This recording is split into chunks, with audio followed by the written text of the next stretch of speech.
মাধ্যমিক ভূগোল সিলেবাসের ফার্স্ট চ্যাপ্টার অর্থাৎ বৈজাত প্রক্রিয়া ও তার দ্বারা সৃষ্ট ভূরূপ, এই চ্যাপ্টার থেকে আজকের আমার 12 নম্বর ক্লাস। আমরা এর আগের ক্লাসে অর্থাৎ 1 থেকে 10 নম্বর ক্লাসে বিভিন্ন প্রকার বৈজাত শক্তিগুলোর মধ্যে নদীর কার্য সম্পূর্ণ শেষ করেছি এবং 11 নম্বর ক্লাসে নদী থেকে একটা এমসিকিউ টাইপের মক টেস্ট নেওয়া হয়েছে এবং আজকের এই 12 নম্বর ক্লাস থেকে বিভিন্ন বৈজাত শক্তিগুলোর মধ্যে হিমবাহের কার্য, এই টপিকটা আমি শুরু করছি। অর্থাৎ আজকের আমরা এই ক্লাসে হিমবাহ কি, হিমবাহ কিভাবে উৎপত্তি লাভ করে কিংবা হিমবাহ সৃষ্টির বিভিন্ন পর্যায়গুলো সম্পর্কে জানবো এবং তার সঙ্গে সঙ্গে হিমবাহের সৃষ্টির বিভিন্ন প্রক্রিয়াগুলোকেও কিন্তু আমরা আজকের এই ক্লাসের মধ্যে ডিটেলসে আমরা জেনে নেব। তোমরা ক্লাসটা প্রথম থেকে শেষ পর্যন্ত মন দিয়ে দেখো। আশা করছি তোমাদের আজকের এই ক্লাসের পরে হিমবাহ সম্পর্কে, হিমবাহের বেসিক কনসেপ্ট সম্পর্কে তোমাদের সম্পূর্ণ ধারণা তৈরি হয়ে যাবে। আজকের এই ক্লাসে যারা প্রথম দেখছো তারা অবশ্যই চ্যানেলটাকে সাবস্ক্রাইব করে রাখো, কারণ এই চ্যানেলে তোমাদের মাধ্যমিক ভূগোলের সাজেশান দেওয়া হবে। এখানে তোমাদের চ্যাপ্টার ওয়াইজ ডিটেলসে ক্লাস দেওয়া হবে এবং তোমাদের চ্যাপ্টার ওয়াইজ মক টেস্টের ব্যবস্থাও করা হবে। খুব ইমিডিয়েটলি তোমাদের এই ক্লাসগুলো পর আসবে। আর ক্লাসগুলো যদি তোমাদের ভালো লাগে, তোমাদের উপকারে আসে, অবশ্যই তোমরা ক্লাসগুলো বন্ধুদের মধ্যে শেয়ার করে দাও এবং পাশে থাকা বেল আইকনে ক্লিক করে অল নোটিফিকেশান অন করে রাখো, যাতে আমি ক্লাস দেওয়ার সঙ্গে সঙ্গে তুমি নোটিফিকেশান পেয়ে যাও। আমরা প্রথমেই জানবো হিমবাহ কি। হিমবাহকে ইংরাজিতে বলা হয় গ্লেসিয়ার। বিশাল আকার বরফের স্তূপ যখন ভূমির ঢাল বেয়ে অভিকর্ষের টানে ভূমির নির্দিষ্ট খাদ বরাবর অত্যন্ত ধীর গতিতে বা মন্থর গতিতে ওপর থেকে নিচের দিকে নেমে আসে, তখন তাকে হিমবাহ বা গ্লেসিয়ার বলে। দেখো, এটা একটা পার্বত্য অঞ্চল। এই পার্বত্য অঞ্চলের উপরে এই হিমবাহ গঠিত হয়েছে। এই হিমবাহ আসলে বরফের খণ্ড, বরফের স্তূপ। এই বরফের স্তূপ দেখো অত্যন্ত ধীর গতিতে যখন ওপর থেকে নিচের দিকে এই ভূমির ঢাল বেয়ে নেমে আসবে অত্যন্ত মন্থর গতিতে, তখনই তাকে বলা হবে হিমবাহ। হিমবাহকে কিন্তু আমরা দেখতে পাবো না, কারণ কি, হিমবাহ অত্যন্ত ধীর গতিতে নেমে আসে।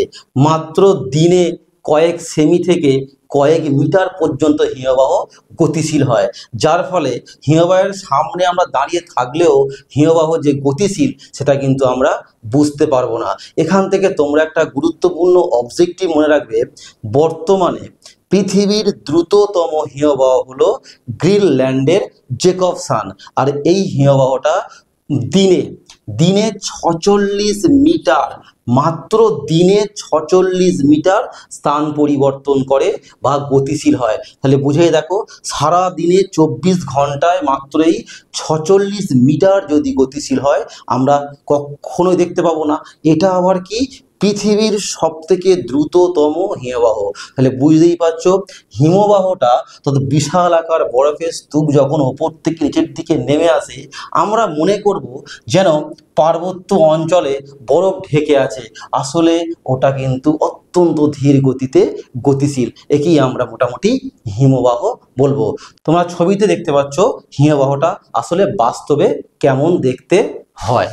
এবারে আমরা জানবো হিমবাহ কোথায় কোথায় দেখতে পাওয়া যায়। না, হিমবাহ দেখতে পাওয়া যায় উচ্চ অক্ষাংশে, শীতল জলবায়ুযুক্ত অঞ্চলে, যেখানে সারা বছর তাপমাত্রা হিমাঙ্কের নিচে থাকে, যেমন 2 মেরু অঞ্চল। তার মধ্যে আমরা যদি এক্সাম্পল ধরি গ্রিনল্যান্ড, আন্টার্কটিকা, এইসব অঞ্চলগুলোতে কিন্তু হিমবাহ দেখতে পাওয়া যায়। এছাড়া আর হিমবাহ দেখতে পাওয়া যায় না, এছাড়া দেখতে পাওয়া যায় উচ্চ পার্বত্য অঞ্চলে। অর্থাৎ আমরা যে ক্রান্তীয় অঞ্চলে বাস করি, আমাদের এখানেও কিন্তু হিমবাহ দেখতে পাওয়া যাবে। সেটা দেখতে পাওয়া যাবে উচ্চ পার্বত্য অঞ্চলে, যেমন আমাদের হিমালয় পার্বত্য অঞ্চলে এই হিমবাহ দেখতে পাওয়া যাবে। এখান থেকে তোমরা মনে রাখবে যে পৃথিবী পৃষ্ঠে, যদি পৃথিবী পৃষ্ঠকে আমরা 100% ধরি, সেই পৃথিবী পৃষ্ঠের মাত্র 10% অঞ্চল হিমবাহ দ্বারা আবৃত। অর্থাৎ হিমবাহ এই 10% অঞ্চলে কিন্তু কাজ করে। আর এই হিমবাহ যে পৃথিবী পৃষ্ঠের 10% অঞ্চল দখল করে আছে, আর এই 10%কে যদি আমরা 100% ধরি, সেই 100%-এর মধ্যে আন্টার্কটিকাতেই রয়েছে 90%। তো আমাদের দক্ষিণ গোলার্ধে, দক্ষিণ মেরুতে আন্টার্কটিকা মহাদেশ মহাদেশেই কিন্তু রয়েছে 90% হিমবাহ, গ্রিনল্যান্ডে রয়েছে 9% হিমবাহ, আর উচ্চ পার্বত্য অঞ্চলে অবস্থান করছে 1% হিমবাহ।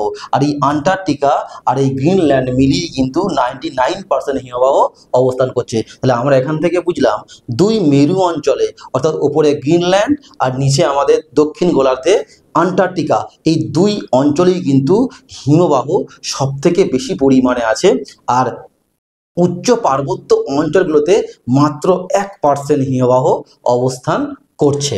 এবারে আমরা জানবো হিমবাহ আসলে কিভাবে উৎপত্তি লাভ করে বা হিমবাহ সৃষ্টির বিভিন্ন পর্যায়গুলো কি কি। তা হিমবাহ সৃষ্টির 3টে পর্যায় রয়েছে এবং বেশ কতগুলো পদ্ধতি রয়েছে।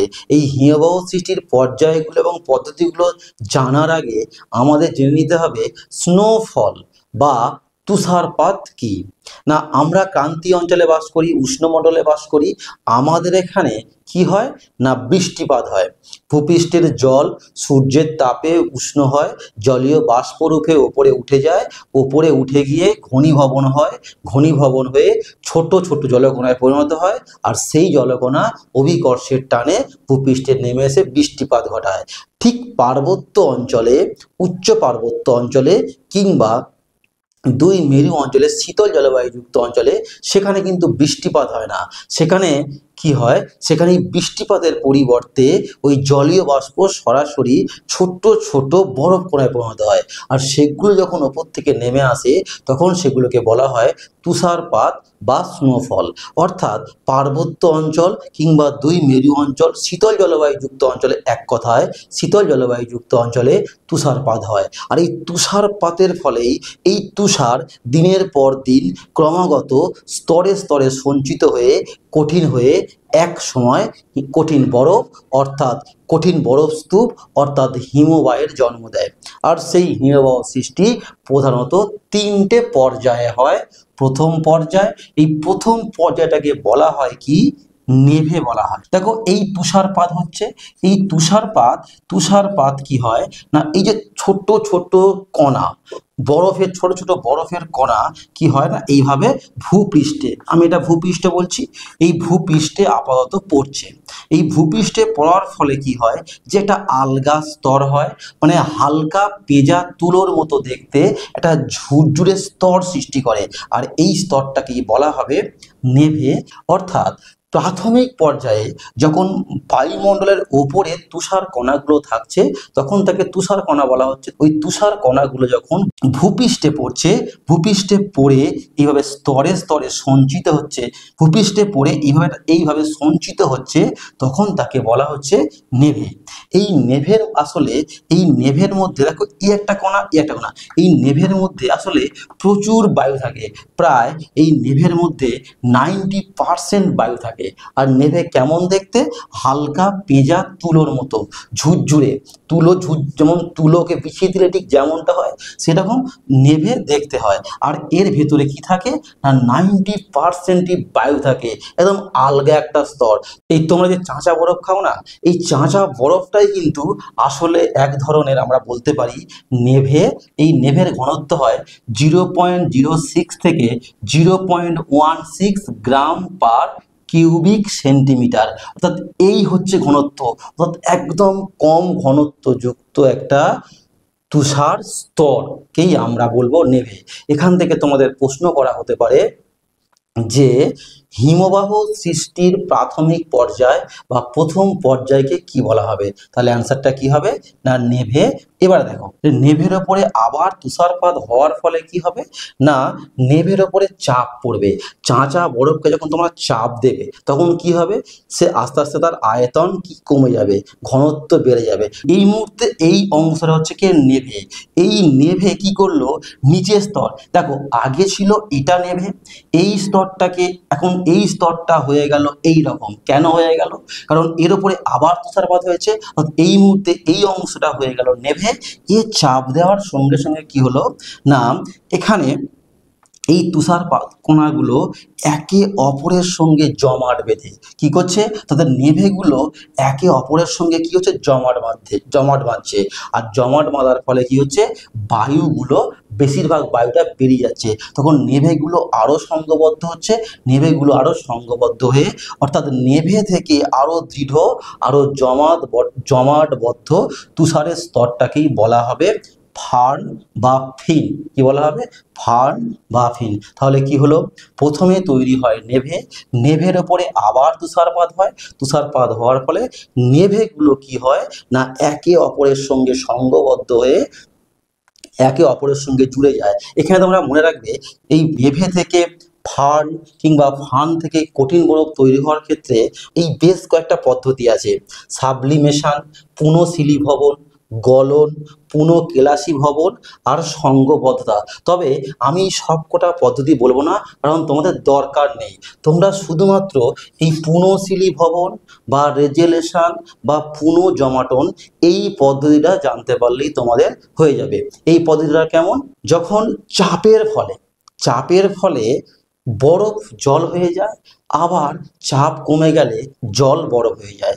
এই জল বরফ থেকে জল হওয়া এবং জল থেকে বরফ হওয়া এই প্রক্রিয়াটাকেই বলা হয় পুনঃশিলীভবন বা রেজেলেশন বা পুনর্জমাটন। আর এই পদ্ধতিতেই কিন্তু নেভে থেকে ফার্ন সৃষ্টি হয়। দেখো, এই একটা তুষারকণা আর এই একটা তুষারকণা, যখন তুষারকণা একে অপরের উপর ক্রমাগত পড়ছে তখন চাপ পড়ছে, আর চাপ পড়ার সঙ্গে সঙ্গে কি হচ্ছে না চাপে এই মাঝখানে কি হলো, এই তুষারকণা এইগুলো জল হয়ে গেল। আর জল হয়ে কি হবে না এই জল হয়ে গেল, জল হয়ে যাওয়ার পরে আবার যখন চাপটা কমে যাবে তখন কি হবে না ওরা বরফ হয়ে যাবে। বরফ হয়ে গিয়ে এই দুটো নেভে এই দুটো তুষারকণা একসঙ্গে মিলিত হয়ে জমাটবদ্ধ হবে, আর এই জমাটবদ্ধ হয়েই কিন্তু ফার্ন বা ফেন সৃষ্টি হয়। তাহলে আমরা এখান থেকে জানতে পারলাম যে হিমবাহ সৃষ্টির দ্বিতীয় পর্যায়কে আমরা বলবো ফার্ন বা ফেন। তাহলে এই মুহূর্তে এই চিত্রে আমরা এটা পেয়ে গেলাম ফার্ন, আর এটা হয়ে গেল কিন্তু নেভে।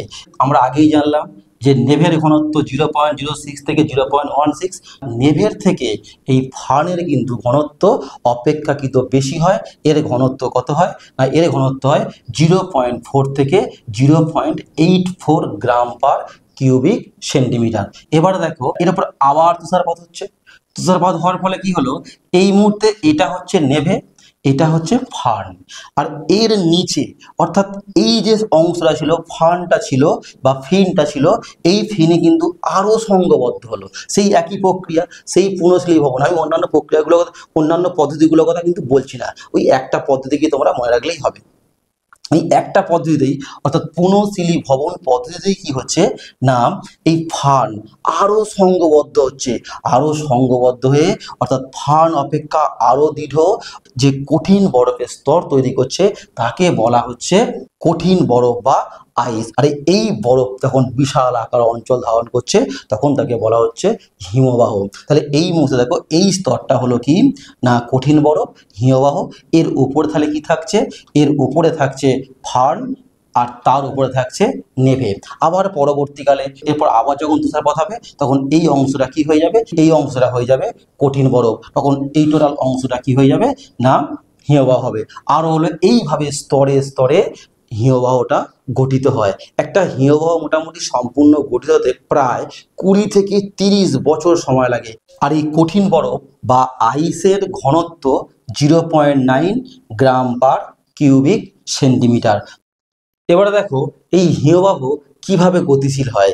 হিমবাহ যে অত্যন্ত ধীর গতিতে ওপর থেকে নিচের দিকে নেমে আসছে, কিভাবে নেমে আসছে, কেন গতিশীল হচ্ছে, তার কারণ হলো এই হিমবাহ বিশাল আকার বরফের চাপে কি হয় না হিমবাহের তলদেশে প্রচণ্ড চাপ দেয়, আর প্রচণ্ড চাপ দেওয়ার সঙ্গে সঙ্গে হিমবাহের তলদেশে বা উপত্যকা অঞ্চলে বরফের গলনাঙ্ক কমে যায়, আর বরফের গলনাঙ্ক কমে যাওয়ার সঙ্গে সঙ্গে বরফ গলে জল হয়ে যায়। বরফ গলে জল হয়ে গেলে হিমবাহটা কি হয় না গতিশীল হয়। আশা করছি তোমরা ক্লাসটা মোটামুটি বুঝতে পেরেছো। আজকের ক্লাসটা আমি এখানেই শেষ করব। তোমাদের সঙ্গে দেখা হবে নেক্সট ক্লাসে।